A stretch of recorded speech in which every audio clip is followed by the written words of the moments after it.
Good afternoon and welcome everyone. I'm Councillor Susie Horton. I'm the Cabinet Member for Children, Families and Education.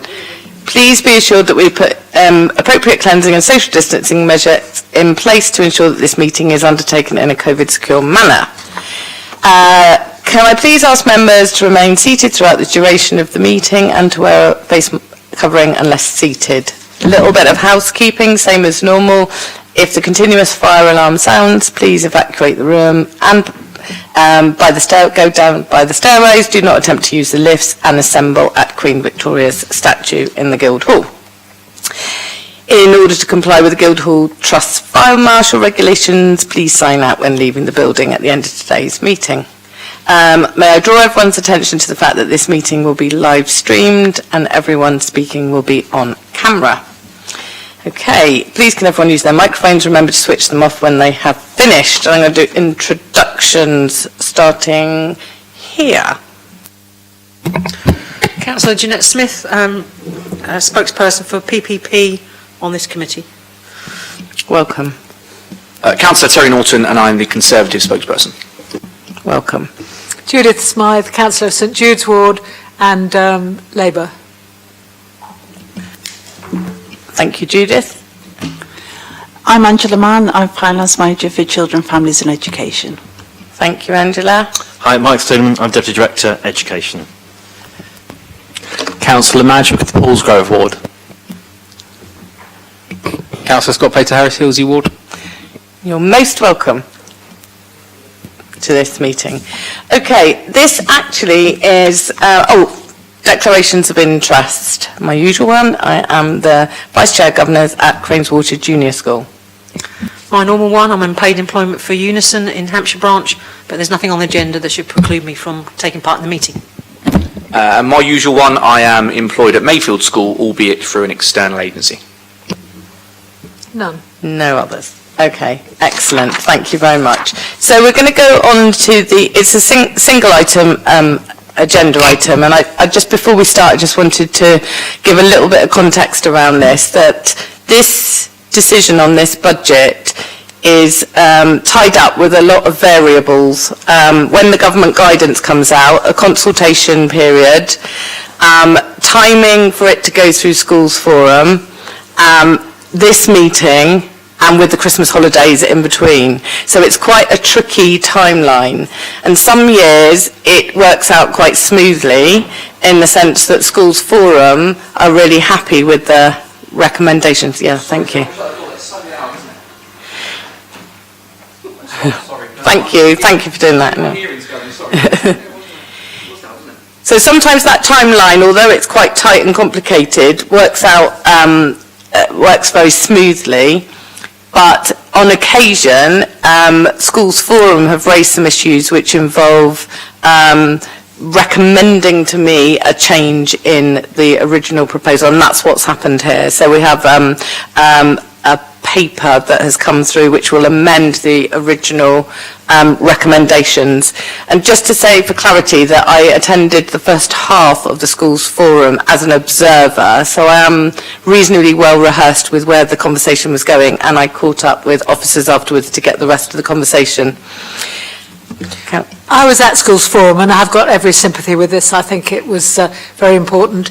I'd also like to draw attention to the fact that it appears that the DSG doesn't take into account the enormous increases in the fuel bills that all schools will face, and that what appears kind of reasonable probably will turn out to be rather difficult for them all, and I just would like to put that on record, Chair. Thank you very much. What I'll do is I'll let Angela talk us through the paper so we know what we're talking about, but I just wanted to give that context before she started. Thank you. Thank you. So hopefully everybody's had a chance to look through the paper and the amendment that came out yesterday. The report follows an early report which detailed the methodology of the schools budgets and the central schools support block. With regards to the early years DSG, the report was noting that despite the increase in hourly rates, the indicative funding for the council has reduced due to the number of actual hours that is monitored by census information that's returned. And it could reduce further depending on the January 2022 census that we don't know the results for yet. The report included the information on the consultation that Councillor Horton referred to, and with regard to the increase in the hourly rate and how we were proposing to distribute that. And as already been mentioned, this was discussed at Schools Forum last week, and the additional costs that the sector of early years was facing were raised, and therefore the separate amendment has been put forward to change Table 1.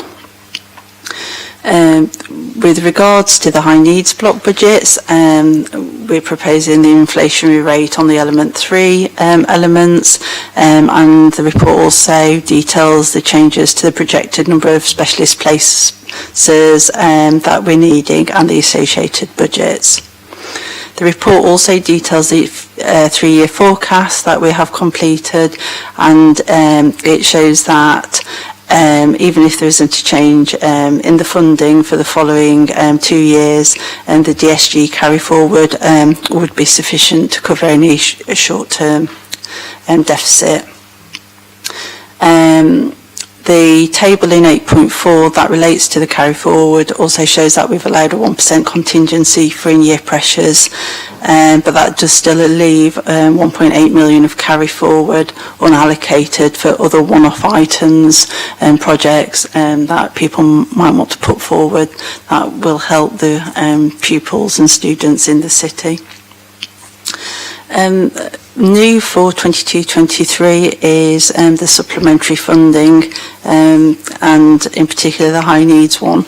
We're still waiting for the guidance on how this is to be distributed, but we're anticipating that we'll be distributing an amount per commission place for in-city places, and for out of city it would be based on actual places. Once the ESFA have clarified their guidance, we would propose to look at the different options to ascertain the value and agree that approach with our special schools and alternative provision settings, and then only come back with options if there isn't a clear agreement. Are there any questions in relation to the report? Thank you, Angela. Just before I go to any other questions, I just wanted to say something about the early years situation. I'm fully followed the arguments for all the valid reasons, and I completely accept it. I think it's a really sensible amendment. I think we are aware of the numbers and waiting, obviously, we're always waiting on the latest census, so it's a complicated kind of timeline around that. And also, obviously, aware how challenging it is, given the comment that Councillor Smythe said around rising costs and viability issues, and we track that very closely. I'd already, in principle, raised the idea that we do what we did last year if we were in a position where we were able to give some of that carry forward back in the form of grants. So that was already sort of in the wings, but I think the arguments that were put forward were very compelling around actually going for the 1p increase. And when it comes to contingency, it's probably worth saying that there is always this balance between what seems like a lot of money, but actually how quickly that can go, and we need to keep ourselves safe financially to be able to respond to unplanned situations across our schools and early years settings. Councillor Smythe. I'm cautious about using contingencies as well, but I think in this case it was important. I think we're dealing with settings that sometimes are very small businesses, whereas a big school, a secondary school, could probably absorb this, and they're more likely to have reserves and so forth if it had happened in that sector.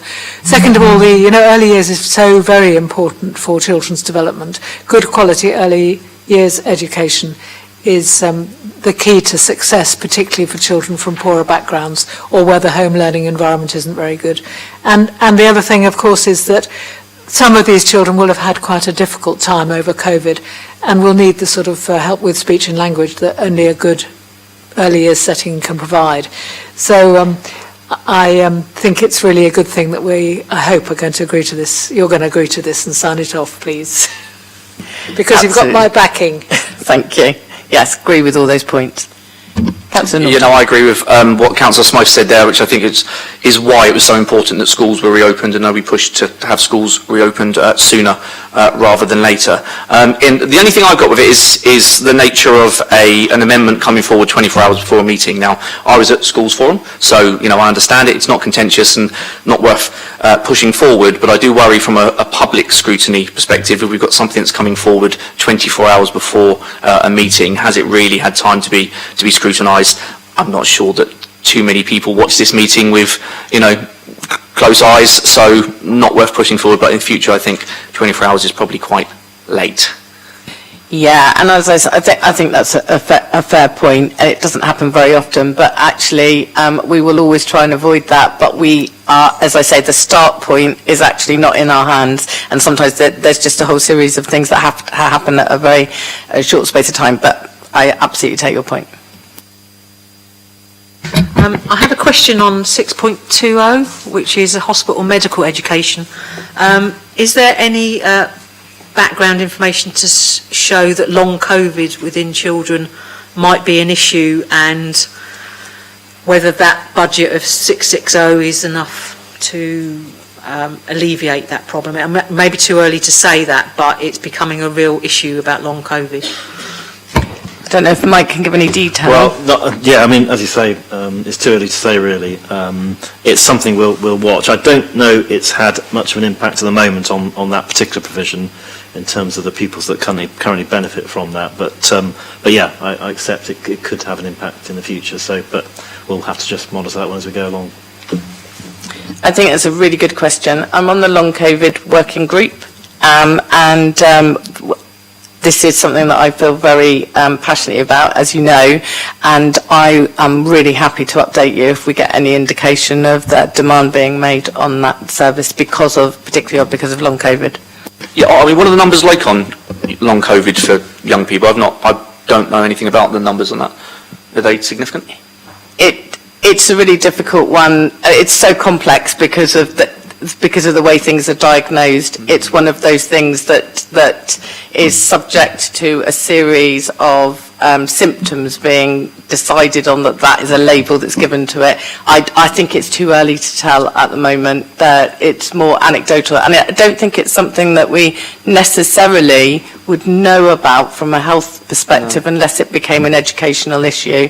And that's, I think, as Mike has said, that I don't think we've got any robust information on that to date. But we are seeing an increase in mental health due to times of COVID and anxiety about being in school and the workplace and getting back into routine and things like that. Is that? Yeah, I think so, but I'm not too sure whether I would call that long COVID. I think connected to. Yeah, I mean, we're talking about grey areas here, aren't we? I think everyone in this room is completely on board with the fact that the pandemic has had a significant impact on children in the city. Some of that will be reflected in learning outcomes. Some of that will be reflected in mental health. But it comes to a point where it's not a cause and effect thing. It's just a situational thing. And I think as long as we have the right approaches to dealing with any individual challenges, I think that's the best way we can cope with as we say, unprecedented times. Any other comments or questions? In which case, I will go to the amended recommendations. So I'll go through them one by one. So I'm approving the initial determination of the school's budget for 2022-23 as set out in Appendix 1, except the section relating to early years. I'm approving the 2022-23 Special School Inclusion Centre and Alternative Provision Places as set out in Appendix 2. I'm approving the 2022-23 Element 3 top-up values for special schools, inclusion centres, alternative provision settings and mainstream schools as set out in Appendix 3. And I am approving the early years budget as set out in the amended Table 1 and Appendix 1 to add 1 pence to the hourly rate and reduce the contingency on 3 and 4-year-olds only following feedback received from the Schools Forum at its meeting on the 9th of February 2022. approving the proposal that any carry forward of balances from 21 to 22 to be used to assist with the revenue costs associated with the planned increase in high needs places, the continued introduction of the funding reform changes, and fund any potential financial pressures arising during 2022-23. And finally, approve the approach to distribute the supplementary funding through agreement with special schools and alternative provision settings as set out in section 9. And that brings us to the end of the meeting. Any other business? So you jumped in quickly, Councillor Smythe. I just wanted to thank all the staff involved in having to do this rather quickly. And perhaps next year a reminder could be sent out to the Schools Forum to respond, because I gather they were given the opportunity to comment on this and they failed to do so. You can understand it's near Christmas, it's difficult, but a little reminder next year that really to do it when they were asked to get involved and make comments would have made your life easier, wouldn't it? And thank you for all the extra work it put you through. Mike. Do we have a chair yet? Do we have a Schools Forum chair yet? Do we know? Yeah, I can update on that. Just on the consultation, I mean, the issue is with the early years sector, so we went out to consultation, but obviously the timescales were not convenient, and we got a very limited response. Had we got the sort of response we had at Schools Forum, we would have had a bit more time to obviously prepare something, and wouldn't have been doing it at this kind of speed. I was suggesting a bit of reminder would be helpful. I think that would be... Yeah, we can certainly try and do that. I mean, we'll see what the timescales are this year, but yeah, we'll try and do that. Just on the Schools Forum membership, so yes, as you know, David Jeeves is stepping down as chair. Dave Jones has agreed to take on the chair of Schools Forum, and we have also identified a vice chair, and hopefully that will be ratified at the next Schools Forum meeting. Yeah. Thank you very much. And thank you to officers for all that hard work on this. And actually, I think what it demonstrates for me is the importance of Schools Forum, because it's not a forum where things are just nodded through. There's really good, robust challenge and conversations, and some meetings aren't like that, but actually I think it proved its worth in that last meeting. Yeah, and it was really good, and it's good for me to observe, so I can hear the kind of views of people. I think the right thing was done. So thank you very much to everyone for coming to today's meeting, and have a good evening.